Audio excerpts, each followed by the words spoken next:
Mega Man Battle Network has about 1,000 different battle chips to choose from. Combining 3 or more of these chips activates a usually stronger attack called a Program Advance, or PA for short.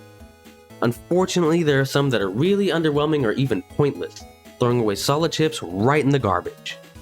So we're going to be looking at the lamest Program Advance from every Mega Man Battle Network game 1 through 6, except for BN4. I do not like that game.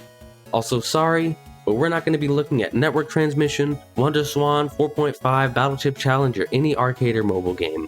Maybe I will in the future if this video does well. Seriously, I'm not going to do BN4. Don't expect it. It's not happening. For being the first game in the series, BN1 has the most amount of program advances at 38. Most of these are categorized as Zeta PAs, using 3 of the same chips in alphabetical order, Omega advances, which last twice as long but require 5 chips, Beta advances, which need 3 different levels of similar chips in the same code, and Sigma PAs, which are the same as Beta but use 5 chips.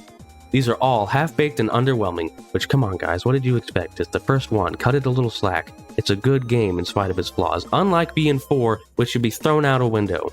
Plus, activating the PAs doesn't even count towards library completion, making it way less satisfying to search for them.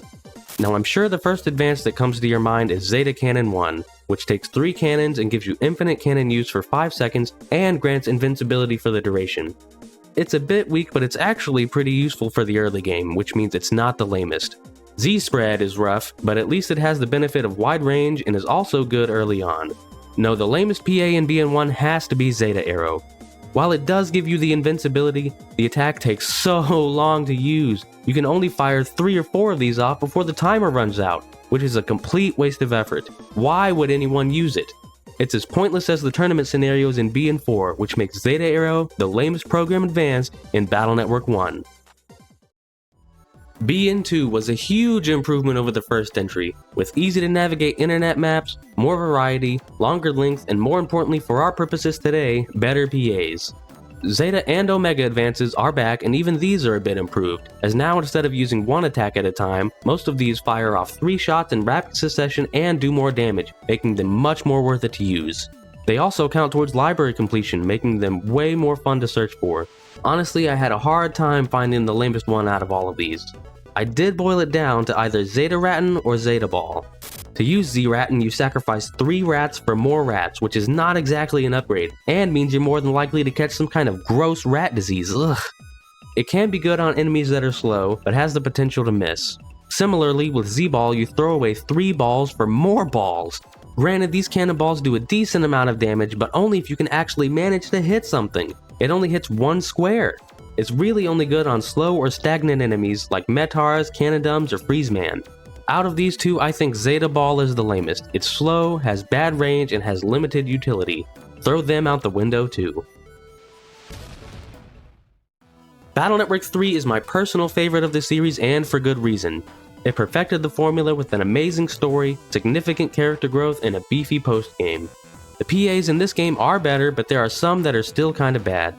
Omega advances are gone, but unfortunately Zeta advances are stubbornly sticking around. At first glance, Z-Punch is kind of lame, trading 3 big fists for more big fists that only hit 1 square. But in this title you have command codes, which are a set of certain inputs that add effects to chips.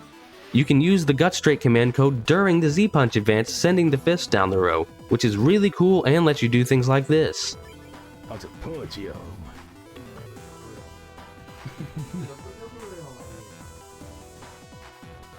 You don't have the guts to eat this punch.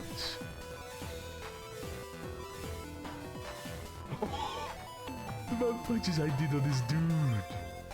Zeta Yo-Yo is like all the other Zeta advances, giving you 5-second infinite use of the Yo-Yo chip and invincibility. It's kind of underwhelming and a bit slow, and look, I know it's easy to pick on Zeta advances, but Yo-Yo is a pretty fun chip to use that does good damage, so that can't be the lamest.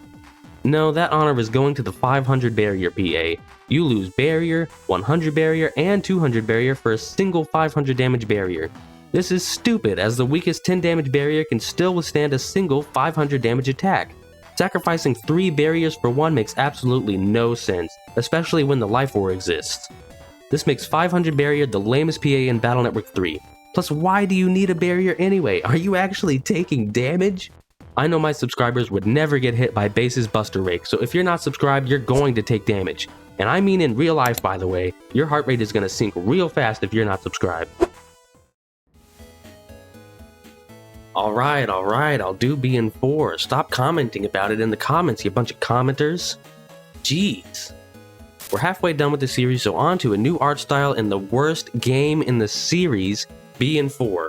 Hopefully these PAs have a lot more going. Hold on, Existence. I'll take it from here. Go take a nap or something, for crying out loud. You don't know what you're talking about. Battle Network 4 was a great game. The PAs, though, some of those were pretty bad. I'm happy to say that these Zeta type advances have been removed entirely. For example, Zeta Cannon 1 is replaced by Giga Cannon, a single-use cannon that deals 300 damage. Much better. None of the other PAs are necessarily bad, but there are a few that stand out as undercooked. These next ones are too similar to the chips that make up the advanced. It's kind of lazy to me. Best Fang or Beast Fang 1 uses the Twin Fang chip 8 times in quick succession, which misses at least one entire row, but does decent damage, so it can't be the worst. Mag Shock is a similar story. It attracts enemies to you just like the Mag Bolt chips, but hits the entire first column and only does 200 damage. It's good for bringing stagnant enemies towards you and setting up more attacks, but it could be better, and it has some uses, so it's not the lamest. In my completely correct opinion, the lamest program advance in Battle Network 4 has got to be Super Spray or Super Spread 1. Whatever it's called, I don't know. I've never even played Battle Network. I'm just here for Existence's sake because he's cool, so subscribe, by the way. Anyway, it uses 3 basic wide shots at once. The difference is that these waves go through viruses and can affect the whole grid. So at best, it's okay for clearing viruses, weak viruses of that, but at worst, it's terrible against the bosses. So Super Soaker is by far the worst PA from Battle Network 4, which is a good game, by the way. It's not at all a slog to 100% complete, but anyway, thanks for letting me take over. See ya! Hey, Tutor P, thanks for talking about BN4 so I don't have to. That's awesome. Because I hate BN4. Battle Network 5, the game I played the most as a kid, and the one I have a love-hate relationship with. I enjoy the liberation missions, the music, and the bosses, but is it just me, or are most of these PAs a bit lackluster? They're mostly either the obvious ones we've seen before, longer lasting and slightly bigger versions of the base chips, or attacks that could easily be mega chips. Super Spread is back and I can't pick that one twice, so let's find another one. The Boxer PA is just a bunch of random fire hits. It does relatively okay damage and can be good for cleaning up weaker viruses. It's not great, but it's not the worst option in my opinion. I'd have to give that honor to Infinite Vulcan. It can be decent in the early game and does average damage when in full synchro, but it really leaves you open for a counterattack from other viruses, assuming you don't have super armor equipped. Plus, Infinite Vulcan is way too similar to the Super Vulcan Mega Chip from BN4. That seems a bit lazy to me. Also, if you're playing Double Team DS, Megaman will shout the name of the advance, getting you prepared for the soon-to-be disappointment, making Infinite Super Vulcan the lamest PA in Battle Network 5. Unfortunately, we've come to the last game in the series, so far anyway, but it's arguably the best one, Battle Network 6. They really went out with a bang on this one, and honestly, that even shows in the PAs. After looking at all of these for some time, as expected, they were all pretty useful and powerful. None of them really stood out as the worst, but I do have to pick one. The Fire Hit PA has been upgraded to a giant version that does good damage, so that's not bad at all.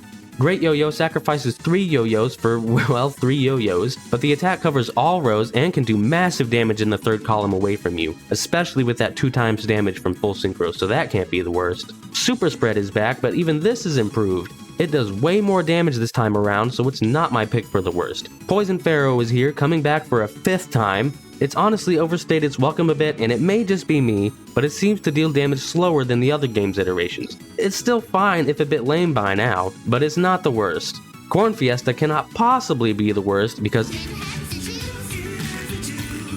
if I absolutely had to pick one though, and I do, then I suppose I'd have to go with the Power Wave PA. Kind of similar to Great Yo-Yo, it sends shockwaves down the field hitting all the panels unless it comes across a hole. It only hits once but does decent damage. Again, it's certainly not bad, but I do think it's the lamest PA from Battle Network 6. Well guys, that was a list of the lamest program advances from every Mega Man Battle Network game 1 through 6. I'm sure you can find a use for most of these, but if you don't care about library completion, just skip them. And while you're at it, skip BN4 too, no one needs to play that. I hope you enjoyed the video, and if you disagree with some of my picks, let me know how wrong I am in the comments, and I may just change my mind. I definitely have more videos planned, so make sure you subscribe and ring the bell. Hey guys, thanks for making it to the end of the video. Huge shout out to Tutor P hopping on the video and helping a smaller creator out. I genuinely appreciate it, bro. If you're not subscribed to him, go check him out. He's got a ton of great and funny videos. Shoutouts to Yuki and Pass for the clips I used, and thanks to you guys for watching, and I'll see you next time.